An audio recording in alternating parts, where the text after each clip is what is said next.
Belén de Judea. Un pesebre humilde y una estrella en lo alto. Es la imagen que se ha grabado en nuestra memoria durante siglos. Pero, ¿qué pasa cuando contrastamos esta tradición con los registros históricos y la arqueología? Si buscamos con rigor la verdadera historia de Yeshua Bar Yosef, el predicador galileo, nos encontramos con un enigma fascinante en la tensión entre la ciudad de las profecías y la aldea de la realidad. En mi libro Entre luces y sombras, revelando los misterios de la Navidad, analizo cómo los relatos de Mateo y Lucas son los únicos que mencionan Belén. ¿Por qué era tan importante situar el nacimiento allí? Porque debían cumplir con la profecía de Miqueas, que decía que el Mesías debía nacer en la ciudad del linaje del rey David.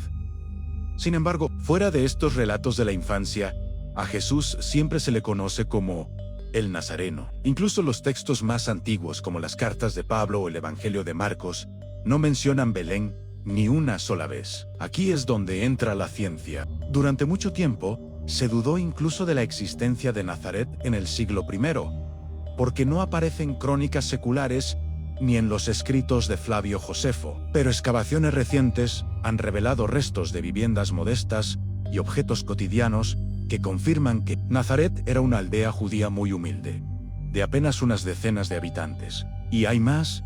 La famosa matanza de los inocentes, ordenada por Herodes. Ese episodio que lo presenta como un villano cruel, tampoco aparece en ningún registro histórico de la época. En el libro explico cómo este relato fue diseñado probablemente para presentar a Jesús como un nuevo Moisés, un libertador que sobrevive a un tirano, tal como ocurrió en el Éxodo. Entender que el viaje a Belén pudo ser un recurso teológico para legitimar el linaje davídico de Jesús no le quita valor a la fe, al contrario, le da una profundidad histórica asombrosa. Nos muestra cómo los primeros cristianos utilizaron paralelismos y profecías para construir una narrativa poderosa. La realidad de Jesús estaba en las tierras de Galilea, pero su misión necesitaba el peso simbólico de Belén.